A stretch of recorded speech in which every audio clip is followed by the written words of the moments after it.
প্লাবনের ঢেউ টপকে খুঁটি পুজোর মধ্য দিয়ে প্রস্তুতি শুরু দুর্গোৎসবের। প্রতি বছরই রথের দিন বিভিন্ন দুর্গাপুজো কমিটিগুলো দুর্গাপুজোর খুঁটি পুজো করে থাকে। তবে রবিবার বর্ষার দাপটে স্বাভাবিক জনজীবন কার্যত অবরুদ্ধ হয়ে পড়েছিল। শহরের প্রধান বাণিজ্য কেন্দ্র সহ পৌরসভার 25 নম্বর ওয়ার্ডে অব্যাহত ছিল জল যন্ত্রণা। এরই মধ্যে খুঁটি পুজোর মধ্য দিয়ে ঢাকে কাঠি পড়ল শারদ উৎসবের। এবারও জলপাইগুড়িতে মোহরিপাড়া সার্বজনীন দুর্গাপুজো সমিতি তাদের খুঁটি পুজো সম্পূর্ণ করল। রথের দিন সকালে তাদের পুজো সম্পন্ন হয়। বাজেটে প্রায় 30 লক্ষ টাকা প্রতি বছরই বিশেষ থিমে তারা করে থাকেন।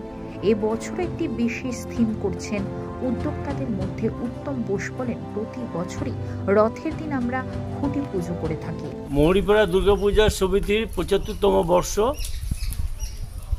আমরা আজকে রথযাত্রার মাধ্যমে খুঁটি পূজার মাধ্যমে রথযাত্রার দিনে আমরা প্রত্যেক বছরই আমরা খুঁটি পূজা করি। দুর্গাপূজার আমাদের মোহরিপাড়া দুর্গাপূজার সমিতির শুরু হয়ে গেল। যেহেতু 75তম বর্ষ, বিভিন্ন অনুষ্ঠানের মাধ্যমে আমরা আজকের থেকে দিনটা পালন করব। এই দুর্গাপূজা উৎসব আমাদের প্রতি বছরের ন্যায় এবারও আমরা থিম ভাবনার উপরে পূজা করব।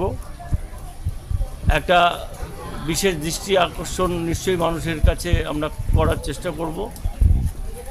মোহরিপাড়া দুর্গাপূজা সমিতি সারা জলপাইগুড়ির মধ্যে বিশেষ স্থান থাকে।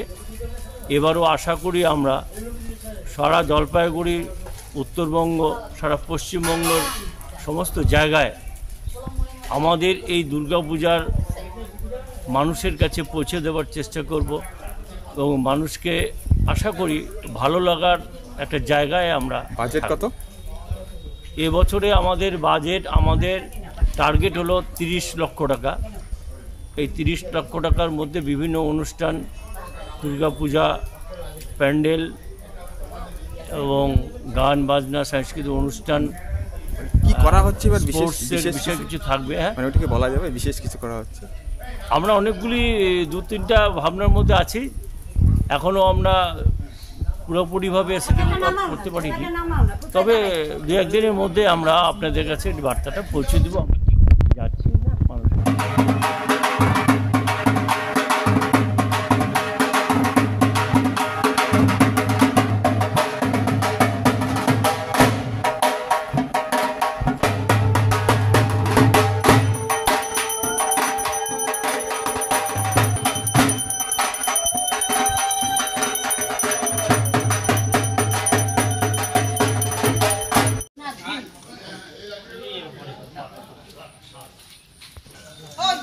ঢাকনি দাঁড়াও, ঢাক সবাই দাঁড়াও। পুরোহিত মশাই তো আসেন। এই আসো।